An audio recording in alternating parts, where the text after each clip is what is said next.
Hello everyone, this is Siddharth Patel. Welcome to Magnet Brains. इस video में हम मीडिएशन और कंसिलिएशन को बहुत अच्छे से समझेंगे कि मीडिएशन और कंसिलिएशन में डिफरेंस क्या है। हम लोगों ने प्रीवियस 3 वीडियो में यूनिट 3 में अल्टरनेटिव डिस्प्यूट रिजोल्यूशन पे बहुत सारी बातें की है। इसमें हमने सबसे पहले देखा था एडवर्सरियल और इनक्विजिटोरियल मॉडल में क्या अंतर है। उसके बाद में हमने बात किया था कि अल्टरनेटिव डिस्प्यूट रिजोल्यूशन का क्या मतलब है।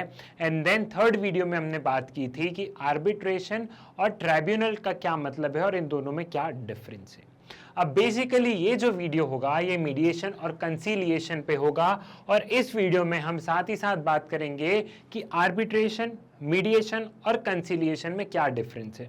जब भी अगर आप इन तीनों टर्म्स को पढ़ेंगे, कौन कौन सी, आर्बिट्रेशन, मीडिएशन और कंसीलिएशन, जब भी आप इन तीनों टर्म्स को पढ़ोगे तब आपको लगेगा कि सर इन तीनों के मतलब तो एक ही निकल के आ रहे हैं, फिर इन तीनों में डिफरेंस क्या है। इन तीनों में डिफरेंस है और वो ही हम इस वीडियो में बहुत अच्छे से समझेंगे, इसलिए थोड़ा सा बस पेशेंस बना के रखना 15-20 मिनट। इन 15-20 मिनट में आपको इन तीनों का डिफरेंस यहाँ पे समझ में आ जाएगा। इन तीनों का डिफरेंस इसलिए भी जरूरी है क्योंकि कई बार आप देखोगे जो लॉ ग्रेजुएट हो जाते हैं, जिन्होंने 5-5 साल की बीए एलएलबी ऑनर्स किया होता है, उनसे भी अगर आप पूछ लेंगे मीडिएशन, आर्बिट्रेशन और कंसीलिएशन में क्या डिफरेंस है तो वो भी नहीं बता पाएंगे। सो आपको इसको यहीं पे समझना है और आपको अपने नॉलेज को इन्हांस करना है। बहुत अच्छे से बताऊंगा मैं, ताकि अगर आपसे कभी एमसीक्यू फॉर्मेट में भी पूछ लिया जाए तो आप इसका जवाब एकदम सही सही दे के आए।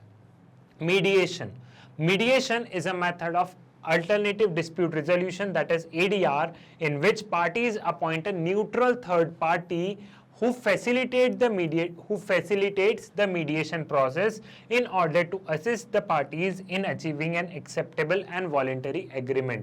अब यहाँ पे मीडिएशन को अगर मैं हिंदी में अनुवाद करूं तो मीडिएशन मतलब क्या होता है। आपने देखा होगा कि जब दो भाई भाई में लड़ाई होती है, प्रॉपर्टी को लेके विवाद होता है, तो बुआ फूफा इनको बुला लिया जाता है और वही बुआ वही फूफा जी वहीं बैठ के वो क्या करते, दोनों भाई में सुलह करवाते हैं। वो क्या हुई, वो एक मीडिएशन हुई। एक तरीके से हिंदी में देखा जाए तो यही मीडिएशन हुई। मम्मी पापा में लड़ाई हो गई, नाना जी को फोन किया, नाना जी आ गए, नाना जी हो गए मीडिएटर, मम्मी पापा का झगड़ा सुलझा रहे। आपके और आपकी बहन के बीच में लड़ाई हो गई, मम्मी हो गई मीडिएटर, वो झगड़ा सुलझा रही है। ये है मीडिएशन का हिंदी का अनुवाद। अब हम आते हैं हमारे लीगल टर्म्स में, लीगल लैंग्वेज में। सबसे पहले यहाँ पे जो वर्ड मैंने अंडरलाइन किया गया है वो किया है न्यूट्रल थर्ड पार्टी। एक थर्ड पार्टी होगी, एक न्यूट्रल थर्ड पार्टी होगी, तो मतलब 3 पार्टी है। यहाँ पे मैं 3 ले लेता हूं, ए, बी और सी। ठीक है, यहाँ पे जो डिस्प्यूट है वो ए और बी के बीच में चल रहा है और ए और बी ने एक न्यूट्रल थर्ड पार्टी सी को अपॉइंट किया है, जिससे कि इन दोनों की मीडिएशन हो सके, जिससे कि आपस में ये दोनों झगड़ा सुलझा सके। इतना आपको यहाँ पे क्लियर हुआ। Who facilitates the mediation process in order to assist parties in achieving an acceptable voluntary agreement, acceptable voluntary agreement। अब जो दूसरा जो वर्ड जिस पे आपको फोकस करना और सबसे ज्यादा फोकस करना है वो है फैसिलिटेट। जी हाँ, मीडिएटर का काम होता है सिर्फ फैसिलिटेट करना। तुम तुम्हारी बात इससे कहो, तुम तुम्हारी बात इससे कहो, जहां तुम्हारी गाड़ी अटकेगी वहां मेरा रोल है, बार बार ताका जाकी करने का रोल सी का नहीं है। मीडिएटर का काम सिर्फ और सिर्फ ये है कि वो फैसिलिटेट करे कि ये दोनों जो है एक ये अग्रीमेंट पे पहुंच जाएं, एक ये कंक्लूजन पे पहुंच जाएं और एक ऐसी कंक्लूजन पे पहुंचे जो दोनों को एक्सेप्टेबल हो, जो दोनों को एक्सेप्टेबल हो। ये सी का काम है। सी का काम ये नहीं है कि वो बताएगा ए तुम ऐसा करो, बी तुम ऐसा करो, जी नहीं। सी तो बस बैठा रहेगा, सी बस इन दोनों की बातें सुनेगा, सी जहां इनकी गाड़ी अटकेगी बस वहां सी इंटरफेयर करेगा, वरना सी इंटरफेयर नहीं करेगा। अगर ये दोनों आपस में सब चीज सुलझा लेते हैं तो ठीक है, कहीं इनकी गाड़ी अटकी तो सी थोड़ा सा फैसिलिटेट करेगा, देखो भाई तुमको 2 रुपए से क्या फर्क पड़ जाएगा, 2 रुपए बी को दे दो, सी ऐसा बोल देगा। ठीक है, तो सी एक तरीके से सिर्फ फैसिलिटेट कर रहा है, बाकी सी इंटरफेयर नहीं कर रहा है। सी सिर्फ बैठा है, सी यहाँ पे कोई जज नहीं है कि सी यहाँ पे इन दोनों की बात सुन के जजमेंट दे देगा, जी नहीं, सी कोई जज भी नहीं है, सी कोई आर्बिट्रेटर भी नहीं है कि ए ने अपनी बात सी से कही, बी ने अपनी बात सी से कही और फिर सी जजमेंट दे रहा है, बिल्कुल नहीं, ऐसा नहीं है। यहाँ पे जो भी बातें हो रही हैं वो ए और बी के बीच में हो रही है, ए और बी आपस में खुद ही डिसीजन पे पहुंचेंगे, आपस में खुद ही कंक्लूड करके एक पॉइंट पे पहुंचेंगे, लेकिन अगर कहीं उनकी गाड़ी अटकी तो फिर सी आएंगे और सी उनको क्या करेंगे, सी उनको फैसिलिटेट करेंगे। क्लियर हुई ये चीज, समझ में आई। जो मीडिएशन का जो कंक्लूजन होगा वो वॉलेंटरी एग्रीमेंट होगा, मतलब दोनों की इच्छा, इसकी और इसकी दोनों की इच्छा होना चाहिए, तब जाके हम उस कंक्लूजन पे पहुंचेंगे। सी कोई भी चीज थोप नहीं सकता इन पे, सी का काम नहीं है कि वो जजमेंट दे, ठीक है। मीडिएशन का जो भी कंक्लूजन होगा, मीडिएशन से जो डिस्प्यूट सुलझ रहा है, उसमें सिर्फ और सिर्फ ए और बी की रजामंदी होनी चाहिए। क्लियर है, ये चीज आपको यहां पे समझ में आ गई। मीडिएशन का अब आपको समझ में आया। अब वही अगर हम आर्बिट्रेशन का लेते तो आर्बिट्रेशन में क्या होता कि एक ए इंसान है, वो अपना डिस्प्यूट सी से बोलता, बी अपना डिस्प्यूट सी से बोलता, फिर ये अपना क्या देता, ये अपना आर्बिट्रल अवार्ड देता, ये हुआ आर्बिट्रेशन, है ना। लेकिन मीडिएशन में क्या हुआ, मीडिएशन में इन्होंने सी से कुछ बोला ही नहीं, ए और बी आपस में बात कर रहे हैं, सी बस बैठे बैठे सुन रहा है, जहां इनकी गाड़ी अटकी वहां सी बीच में आ गया। क्लियर हुई, ये वाली चीज आपको यहां पे समझ में आई।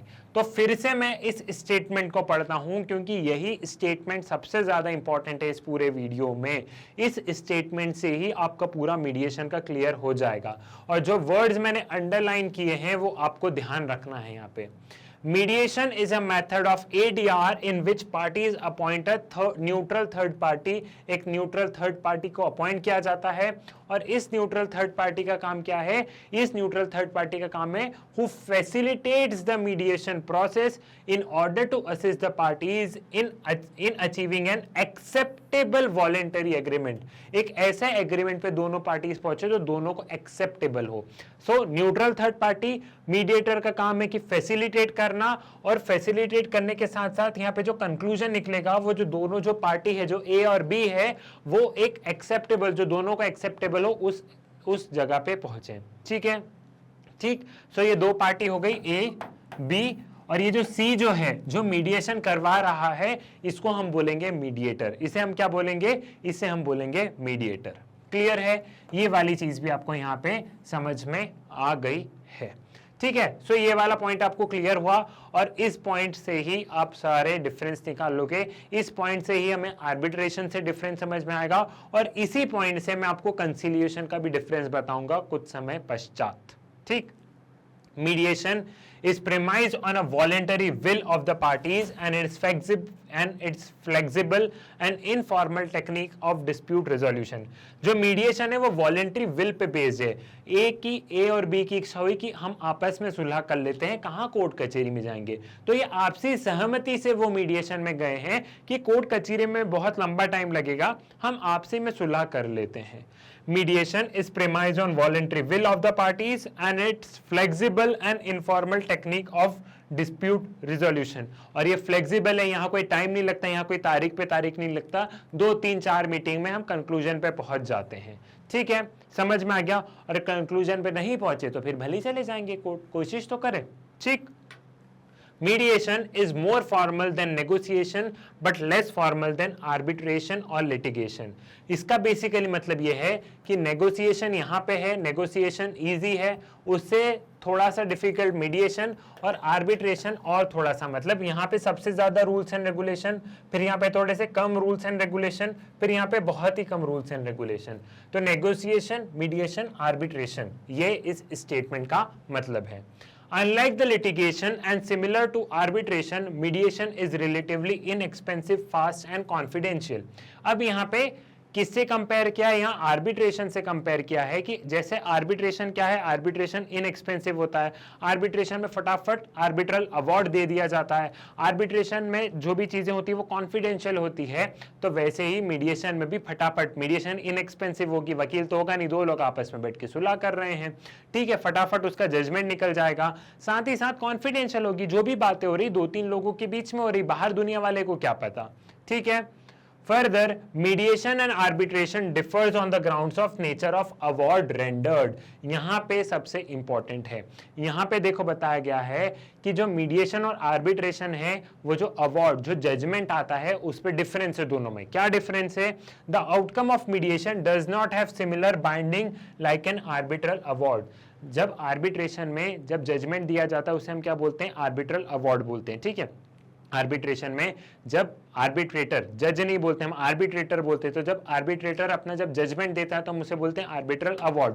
और वो आर्बिट्रल अवार्ड क्या होता है? वो आर्बिट्रल अवार्ड बाइंडिंग होता है, मतलब जो आर्बिट्रेटर ने बोल दिया कि ऐसा होगा तो ऐसा ही होगा। और मीडिएशन में बाइंडिंग नेचर नहीं होता है। मीडिएशन में कोई ऐसा नहीं है कि जो बोल दिया है वही करना है तो करो, नहीं करना है तो मत करो।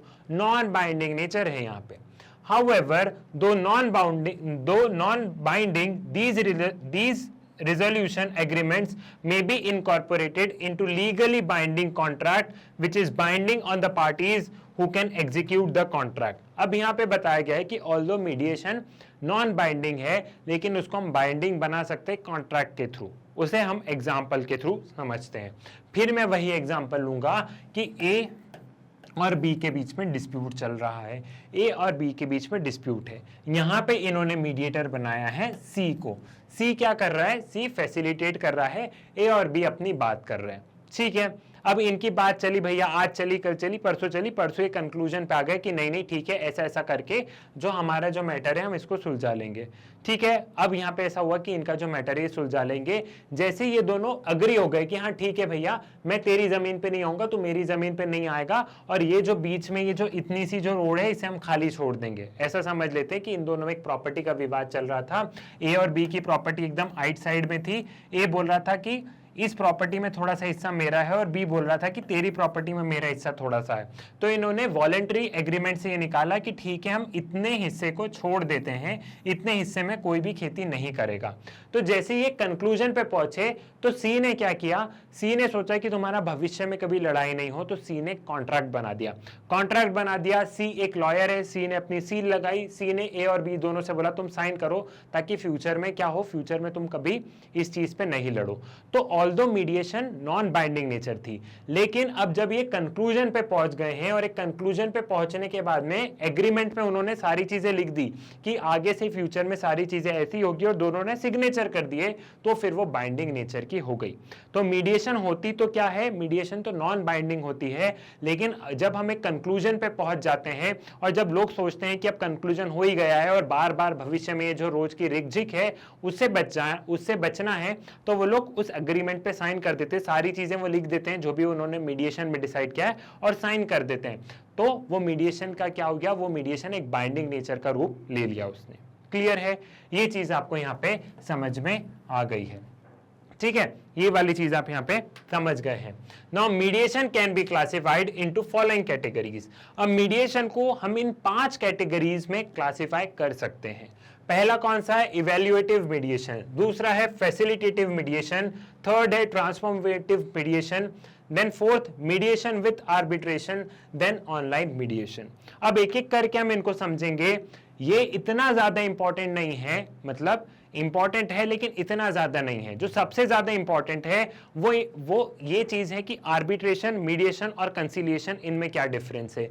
एक बार अगर आप इनके टाइप्स को थोड़ा बहुत इग्नोर भी करोगे तो भी चल जाएगा। ऑल्दो मैं तो आपको पूरा पढ़ाऊंगा, मेरा ड्यूटी है कि मैं पूरा पढ़ाऊं, लेकिन इन टाइप से अगर आप तो भी कंफ्यूज हो रहोगे तो भी चल जाएगा, लेकिन डिफरेंस में आपको कंफ्यूजन नहीं होना चाहिए। मीडिएशन, आर्बिट्रेशन और कंसिलिएशन के डिफरेंस में आपको कोई कंफ्यूजन नहीं होना चाहिए, ये चीज ज्यादा इंपॉर्टेंट है, ठीक है। बाकी समझ में आ रहा है तो पढ़ लो ना, एक पन्ना पढ़ने में क्या जा रहा है, कभी कहीं एक आध क्वेश्चन आ गया तो बन जाएगा। इवैल्यूएटिव मीडिएशन में क्या होता है? यहाँ पे जो मीडिएटर होता है वो चीजों को इवैल्यूएट करता है, वो प्रोज एंड कॉन्स निकालता है, वो बताता है कि अगर तुम इस नतीजे पे पहुंचे तो इसका क्या प्रोज एंड कॉन्स हो गए, तुमने अगर ये जजमेंट लिया, अगर तुम इस नतीजे पे पहुंचे तो भविष्य में क्या उसके नुकसान है, क्या उसके फायदे हैं, तो वो चीजों को वो इवैल्यूएट करने लग जाता है। फैसिलिटेट नहीं, वो इवैल्यूएट करने लग जाता है कि इस जजमेंट से ये फायदा है, इस जजमेंट से ये नुकसान है, फिर अगर कोर्ट चले जाओगे तो ये फायदा है, ये नुकसान है, दोनों मान लो एक दूसरे से एक्सेप्टेबल कंक्लूजन पे नहीं पहुंच पा रही है दोनों पार्टी, तो उनको कोर्ट जाने के फायदा नुकसान बताएगा, या फिर जो उन्होंने मीडिएशन के थ्रू जो जजमेंट निकाला है, जो कंक्लूजन निकाला है, उसका प्लस माइनस बताने लगेगा, उसका फ्यूचर इंपैक्ट बताने लगेगा। वो मतलब वो चीजों को बस इवेल्युएट कर रहा है यहाँ पे। Evaluative mediation is focused on providing the parties with an evaluation of their case and directing them towards settlement. During an evaluative mediation process, when the parties agree that the mediator should do, the mediator will express a view on what might be fair or reasonable settlement. The evaluative mediator has somewhat an advisory role in that he evaluates the strength and weaknesses of each sides of argument and make prediction about what will happen or they should go to court। ठीक है, वो हर point के strength और weaknesses निकालता है कि ए ये बोल रहा है तो इस पॉइंट के स्ट्रेंथ वीकनेस ये है, बी ये बोल रहा है तो बी के स्ट्रेंथ और वीकनेसेस ये है, फिर वो उन दोनों को अपनी बात कहता है, फिर वो बोलता है अगर तुम कोर्ट जाओगे तो देखो ऐसा ऐसा ऐसा होगा। तो मतलब वो चीजों को इवेलुएट करने लग जाता है। क्लियर है, ये वही वाली चीज है जो मैंने आपको बताई। अब है फैसिलिटेटिव मीडिएशन। इसका काम क्या है? इसका काम बस ये है कि ए और बी है, भैया तुम्हारा झगड़ा तुम सुलझा लो, मैं सी हूं, अगर तुमको मेरी जरूरत लगी तो मैं बीच में आऊंगा, नहीं जरूरत लगी तो मैं नहीं आऊंगा। जो मीडिएशन का जो ओरिजिनल मतलब है वो फैसिलिटेटिव मीडिएशन ही है। ठीक है, तुमको जरूरत लगी तो मैं बीच में आऊंगा, बाकी तुम्हारा झगड़ा तुम खुद दोनों निपटा लो। ठीक है, facilitative mediation typically does not evaluate a case or direct the parties to do a particular settlement। ये केस को इवेल्युएट नहीं करते हैं, ये बैठे रहते हैं, बस सुन रहे हैं दोनों की बात, दोनों आपस में कन्वर्सेशन कर रहे हैं, तभी बोलते हैं जब दोनों की गाड़ी अटक जाती है। Instead, the facilitative mediation facilitate the conversation। जहां कन्वर्जेशन रुकी वहां ये फैसिलिटेट करते हैं कि चलो बात को इस तरीके से आगे बढ़ाते हैं कि तुम एक कंक्लूजन पे पहुंचो।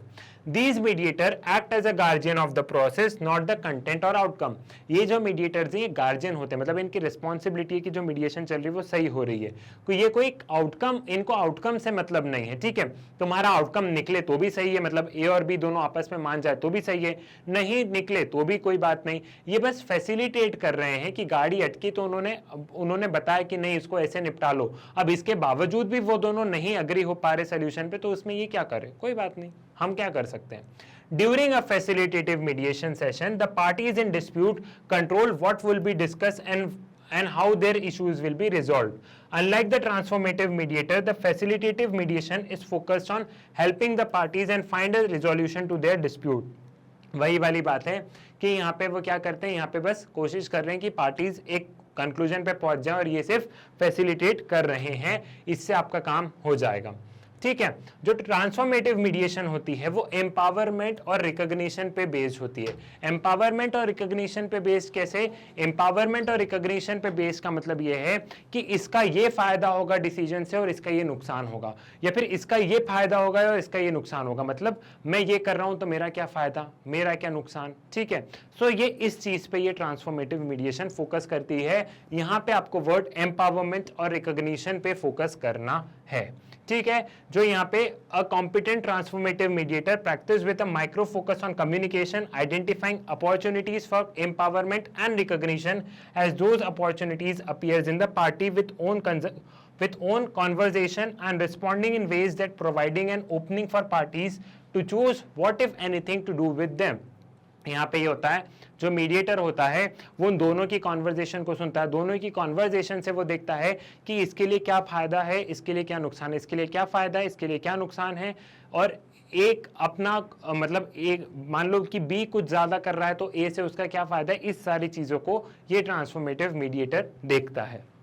Now mediation with arbitration. अब मीडिएशन विथ आर्बिट्रेशन का मतलब क्या है? Mediation has sometime been utilised to do a good effect coupled with arbitration, particularly binding arbitration, a process called mediation arbitration. The process began with standard mediation, but if mediation fails, the mediators become the arbiter। यहाँ पे होता है कि शुरुआत तो देखो mediation से ही होती है। मान लो दो लोगों के बीच में डिस्प्यूट है, ए और बी के बीच में यहाँ पे डिस्प्यूट है, और यहाँ पे जो शुरुआत है वो मीडिएशन के उससे हुई है। सी ये सारी चीजें सुन रहा है, सी बस इन दोनों को फैसिलिटेट कर रहा है कि ये दोनों एक कंक्लूजन पे पहुंच जाए। अब ये कंक्लूजन पे पहुंच ही नहीं रहे हैं, लड़ ही नहीं, मतलब लड़ते ही जा रहे हैं, लड़ते ही जा रहे हैं, कंक्लूजन पे पहुंच ही नहीं पा रहे हैं, तो सी क्या बन जाता है, सी यहाँ पे आर्बिटर बन जाता, आर्बिट्रल बन जाता है, और सी फिर यहाँ पे अपना आर्बिट्रल अवार्ड, जो अपनी जो बातें हैं वो कहना शुरू करता है, और वो इन दोनों के ऊपर बाइंडिंग हो जाती है। ठीक है, सो यहाँ पे स्टार्टिंग तो मीडिएशन से होती है, लेकिन बाद में वो जाके किस में कन्वर्ट हो जाता है, बाद में वो जाके आर्बिट्रेशन में कन्वर्ट हो जाता है। इसमें आपको इतना ही समझना है, ज्यादा डिटेल में घुसोगे तो खुद का दिमाग घूम जाएगा। क्लास 12th लेवल पे अभी इतना ही समझना है। पता नहीं आपकी बुक में इतना इसका डिटेल क्यों दिया है, लेकिन मैंने आपको बहुत अच्छे से इसको समझा दिया है कि इसका मतलब यहाँ पे क्या है, बेसिक क्रक्स क्या है। Now online mediation, online mediation में क्या है, the online mediation employees online technology to provide disputants access to the mediators and each other despite geographical distance, disabilities और barrier to direct meeting। अब यहाँ पे online mediation में मतलब ये है कि जो चीजें हैं उसमें टेक्नोलॉजी का हेल्प लेते हैं। मान लो कि ए कहीं और है, बी कहीं और है और सी कहीं और है, तो टेक्नोलॉजी से इन दोनों का डिस्प्यूट सी ने सुलझा दिया। जरूरी नहीं है कि एक ही कमरे में आके बैठे तीनों, ऑनलाइन हमने हेल्प ली, ऑनलाइन टेक्नोलॉजीज की आपने हेल्प ली और हमने जो चीजें थी उसको सुलझा दिया। ठीक है, ये चीज आपको समझ में आ गई। Now process of mediation, a neutral third party facilitating the process of mediation is known as mediator। mediator क्या होता है मैं आपको बता चुका हूं, जो न्यूट्रल थर्ड पार्टी होती है उसे हम बोलते हैं mediator। mediation does not follow a uniform set of rule, though mediator typically set forth rules that mediation will observe at the outset of process।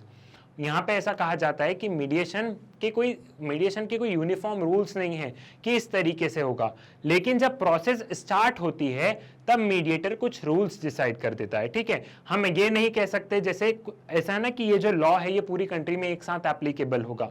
Mediation में ऐसा नहीं है, situation to situation rules differ करते हैं, लेकिन जब mediation का process start होता है तो जो मीडिएटर होता है वो एक बार रूल जरूर बता देता है कि देखो अपन मीडिएशन स्टार्ट करने वाले हैं, मैं एक बार में रूल बता देता हूं, फिर मेरा कोई रूल नहीं है, आप दोनों आपस में बात करना, बस इस रूल को हनन मत करना, इस रूल का पालन करना। ठीक है, तो स्टार्टिंग में बस एक बार मीडिएटर रूल बता देता है, बाकी एज सच कोई यूनिफॉर्म रूल्स नहीं है। Successful mediation often reflects not only parties' willingness to participate but also mediator skill। जो सक्सेसफुल जो मीडिएशन होती है ना उसमें मीडिएटर की स्किल को सबसे ज्यादा बढ़ावा देते हैं, मीडिएटर की स्किल की सबसे ज्यादा तारीफ की जाती है। क्यों? जब आप लोग लॉ स्कूल्स में जाएंगे, जब आप लोग नेशनल लॉ यूनिवर्सिटीज वगैरह में जाएंगे तो वहां पे पता है मीडिएशन का अलग से होता है, लाइक मूट कोर्ट्स वगैरह होते हैं ना, वैसे ये होता है कि दो बच्चों को पकड़ के बैठा दिया जाता है और आपको मीडिएटर बना दिया जाएगा और वो दोनों आपस में एक एक्सेप्टेबल कंक्लूजन पे उनको पहुंचने के लिए आपको उसमें हेल्प करनी है और आपको इसमें मार्क्स मिलेंगे, आपके इंटरनल मार्क्स होंगे। तो ऐसी बहुत सारी आपको लॉ स्कूल्स में ये सारी चीज़ों की प्रैक्टिस करवाई जाएगी। मीडिएशन इतना सरल नहीं है, मीडिएशन बहुत मुश्किल है। कई बार लोग ऐसे होते हैं कि एक दूसरे का चेहरा नहीं देखना चाहते हैं ना, मन करता है उसको एक उठा के मार दे, ऐसे भी लोग आते हैं। सो आपको उनको मीडिएट करवाना है, एक एक्सेप्टेबल कंक्लूजन पे लेके आना है, आपकी रिस्पॉन्सिबिलिटी, आपको फैसिलिटेट करना है। तो ये मीडिएटर की स्किल दर्शाता है और ये आपको लॉ स्कूल में बहुत अच्छे से सिखाई जाएगी, बहुत अच्छे से आपको करवाया जाएगा। ठीक है, सो ये होता है वहां पे, समझ में आ गया? There is no uniform sets of rule for mediator to become licensed and the rules vary by state regarding requirements for mediator certificate। अब यहाँ पे कोई ऐसा कोई रूल्स नहीं है कि मीडिएटर बनने के लिए क्या होना चाहिए, लेकिन यहाँ पे बताए गए एक लॉयर तो होना ही चाहिए, मतलब लॉयर होगा तो ठीक है, लेकिन कई बार कोई लॉयर नहीं होता है तो अलग अलग स्टेट के अलग अलग रूल्स हैं कि कौन मीडिएटर बनेगा। ठीक है, कैसे मीडिएटर का सर्टिफिकेट मिलेगा, हर कोई मीडिएशन नहीं कर सकता। अब मान लो सड़क पे से तुमने किसी को उठा लिया कि भाई तो हम दोनों का झगड़ा सुलझा, हो सकता है वो सड़क वाला इंसान इलीगल एडवाइस देते, जहां उसको फैसिलिटेट करना हो वहां वो इलीगल एडवाइस देते। तो ऐसा नहीं है, हर स्टेट टू स्टेट वेरी करते हैं मीडिएटर्स के रूल्स, मीडिएटर्स के क्या लॉज है, कौन मीडिएटर बन सकता है, ये स्टेट टू स्टेट यहाँ पे वेरी करता है। ठीक है, नाउ ब्रॉडली स्पीकिंग मीडिएशन में B triggered in 3 different ways. Parties may agree to resolve their claim through pre-agreed mediation agreement without informing formal judicial proceedings। जब भी हम मीडिएशन करने जाते हैं तो 3 मतलब 3 वेज हो सकते हैं। सबसे पहले कि जो दो पार्टी है वो कोर्ट जाने से पहले ही उन्होंने सोच लिया हो। मान लो दो पार्टी में डिस्प्यूट है तो उन्होंने कभी कोर्ट का सोचा ही नहीं, उन्होंने ये सोचा कि चलो आओ साथ में बैठ के मीडिएट करेंगे, कंक्लूजन पे पहुंच जाएंगे। ये पहला हो गया। दूसरा है पार्टीज में agree to mediate at the beginning of formal court proceedings, popularly known as court referrals.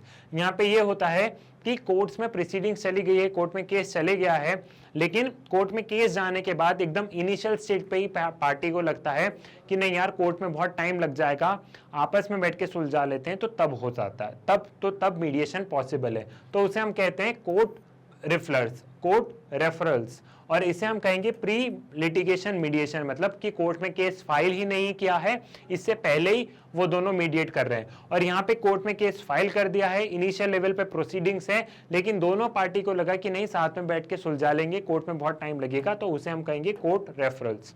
Mediation में be taken recourse after a formal proceedings have started और even post trial at an appellate stage. और mediation तब भी possible है कि जब एक formal proceeding start हो गई है या फिर जब कोर्ट ने जजमेंट दे दिया है, तब भी मीडिएशन पॉसिबल है। कई बार ये होता है कि जैसे मान लो कि कोर्ट में केस चल रहा है, बहुत लंबा टाइम हो गया है, लेकिन जज को लगा कि नहीं यहाँ पे हमको इनको बोल देना चाहिए कि एक बार मीडिएशन करके देखो। जैसे मान लो दो पति पत्नी के बीच में तलाक का केस चल रहा है, तो इस बीच में उनको लग सकता है कि ये मीडिएशन के मामले से ज्यादा अच्छे से सुलझा सकते हैं कंपेरेबल टू कोर्ट कचहरी के मामले में। तो यहाँ पे देखो मीडिएशन की 3 स्टेजेस बताई गई है। 3 स्टेजेस में क्या है, या तो कोर्ट में केस जाने से पहले ही दो पार्टी ने मीडिएशन का रास्ता अपना लिया है, या फिर कोर्ट में केस चले गया है लेकिन एकदम इनिशियल स्टेजेस पे ही है, तब दोनों पार्टी ने सोचा कि मीडिएट कर लेते हैं, या फिर कोर्ट में जज ने खुद बोल दिया, मतलब केस एक या तो उसका ट्रायल हो गया है फिर भी सोल्यूशन नहीं हो पा रहा है, सेटिस्फाइड नहीं है, या फिर कोर्ट में केस बहुत आगे पहुंच गया तो भी जज को लग रहा है कि भैया ये आपसी का मामला है, हो सकता है मीडिएशन के मामले से हो सके, तो कई बार जज खुद वकील से बोल देते हैं कि एक बार मीडिएट करवा के तो देखो, हो सकता है कि हमारा भी टाइम बच जाए, इनका भी टाइम बच जाए, परिवार भी बच जाए, सब हो जाए, मीडिएशन के माध्यम से केस हो जाएंगे। ठीक है, मीडिएशन के माध्यम से केस सुलझाया जाएगा। ठीक, सो ये 3 पार्ट्स बताए गए हैं यहाँ पे। Under the Indian law, contractual disputes including money claims, similar disputes arising from strained relationships from matrimonial to partnership, disputes which need continuity of relationships, neighbor easement rights and consumer disputes have been held most to the suited for mediation। मतलब पड़ोसी से वाद विवाद, पति पत्नी में वाद विवाद, पार्टनरशिप में वाद विवाद, कुछ मनी का लेना देना, ये सारे जो क्लेम्स है, ये सारी जो चीजें हैं, ये सारी चीजें मीडिएशन के माध्यम से सुलझा ली जाती हैं। ठीक, ये वाली चीज आपको यहाँ पे समझ में आ गई है। For example, a suburban homeowner might find that formal legal system has no realistic way to deal with neighbor overly bright drive away lights that shine in his bedroom। अब यहाँ पे देखो 2 एग्जाम्पल दिए, उन एग्जाम्पल को समझते हैं, उनमें रीड करने में टाइम वेस्ट नहीं करते हैं। कि सामने मतलब 2 नेबर थे, तो सामने वाले का जो ड्राइव अवे लाइट्स है, मतलब जो बाहर के जो बड़े बड़े जो लाइट्स होते हैं, वो उसके जो सामने वाला जो नेबर है उसके बेडरूम में आ रहे हैं, उसके बेडरूम में उसका लाइट पड़ रहा है। ठीक है, ये 2 घर हैं, तो ये सामने वाले घर का लाइट इसके सामने वाले घर में पड़ रहा है। तो यहाँ पे ये तो नहीं कि कोर्ट में केस लेके चल जाएगा, यहाँ उन दोनों ने मीडिएट कर लिया कि भाई तुम्हारा लाइट थोड़ा सा कम कर दो, या लाइट रात के 8 बजे बंद कर देना, या लाइट को यहाँ से हटा दो, या थोड़ा सा कम पावर वाला लाइट ले लो। ठीक है, वैसे ही अगर यहाँ पे हम देखें कि driveway, for example it might turn out that neighbour lit his driveway because the homeowner's dog went on his lawn or because the homeowner's tree was encroaching upon his property। अब कई बार हम देखते हैं कि पड़ोसी का कुत्ता इधर आके हमारा पेड़ खा गया, या पड़ोसी का पेड़ हमारे घर में मतलब इतना बड़ा हो गया कि हमारे घर में उसके झाड़ पत्तियां सब गिरने लग गए, हमारे यहाँ कचरा होने लग गया है। ठीक है, सो ये जो मामले हैं, ये मामले कैसे, ये मामले मीडिएशन से सुलझाए जाएंगे कि भाई तुम्हारा पेड़ काट दो, तुम्हारा पेड़ को इधर मत आने दो, तुम्हारा लाइट बुझा दो, जो भी बातें हैं, तो ये चीजें हम कोर्ट में थोड़ी ना लेके जाएंगे। The Supreme Court of India, in its judicial decision, has expressively clarified the ambit of mediation. According to Afcons Infrastructure Limited versus Cherian Vercreek Concentration Limited, representative suits, election disputes, criminal offences, case against specific classes of persons, minors mentally challenged have been excluded from scope of mediation. अब यहाँ पे क्या बताया गया है कि कुछ हर case हम मीडिएशन के मामले से नहीं सुलझा सकते ना। अब मान लो मैंने कल को आया किसी का खून कर दिया और मैं उसकी फैमिली के साथ में मीडिएशन से केस सुलझा रहा हूँ, ये संभव नहीं है, ठीक है।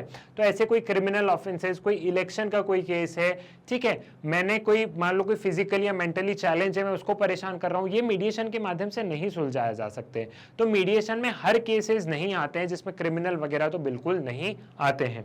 तो ये सुप्रीम कोर्ट ने लिमिटेशन बताई है। अब हम बात करेंगे कंसीलिएशन की। Conciliation is a process similar to mediation as parties out of their free own will appoint a neutral third party to resolve their disputes. The key difference between mediation and conciliation lies in the role of neutral third party. A mediator merely performs a facilitative role and provides a platform for the parties to reach a mutually agreeable solution. The role of conciliar goes beyond that of mediator. अब यहाँ पे ये बताया गया है, अब हम बात करें कंसीलिएशन की, कि मीडिएशन का तो हमें समझ में आ गया, ठीक है। मीडिएशन से हमने क्या समझा था? मीडिएशन से हमने ये समझा था कि ए है, बी है, सी है, इन तीनों के बीच में डिस्प्यूट है, तो सी सिर्फ फैसिलिटेट कर रहा है, सी बार बार ताकाझाकी नहीं कर रहा है, ठीक है।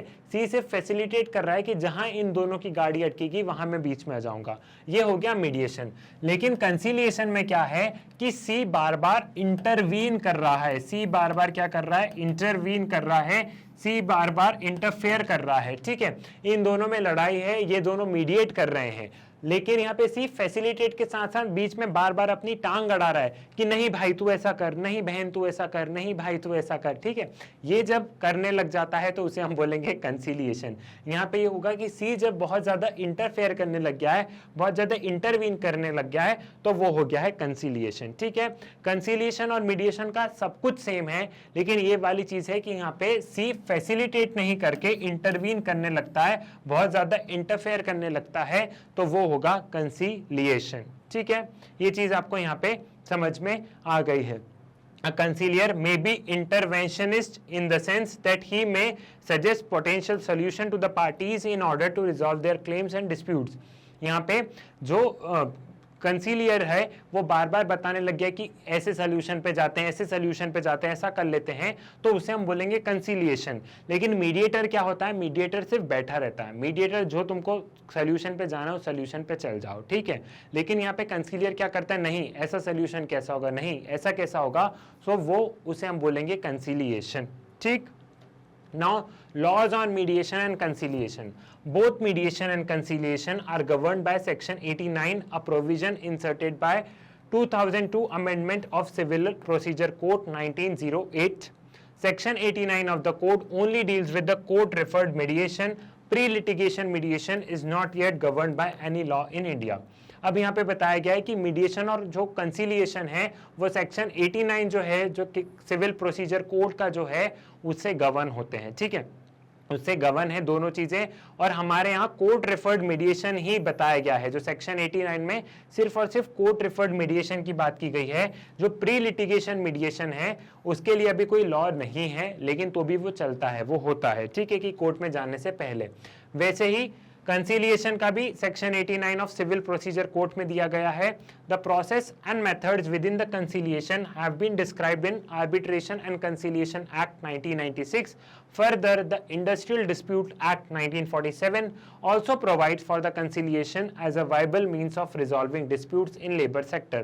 अब लेबर सेक्टर के बीच में अगर कोई डिस्प्यूट हो रहा है तो कंसीलिएशन के माध्यम से, इंडस्ट्रियल डिस्प्यूट एक्ट 1947 के माध्यम से उसको सुलझाया जा सकता है।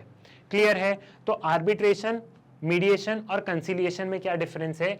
देखो, आर्बिट्रेशन में क्या होगा? आर्बिट्रेशन में जो ये है, सी है, इसको हम क्या कहेंगे? इसको हम कहेंगे ये आर्बिट्रेटर है, और जो सी जो जजमेंट देगा उसे हम बोलेंगे आर्बिट्रल अवार्ड। और ये जो आर्बिट्रल अवार्ड होगा ये ए और बी दोनों के ऊपर बाइंडिंग होगा, ठीक है। ए अपनी बात सी से कहेगा, बी अपनी बात सी से कहेगा, सी दोनों की बात सुनने का और सी अपना आर्बिट्रल अवार्ड देगा और जो ये अवार्ड देगा वो दोनों के ऊपर मान्य होगा।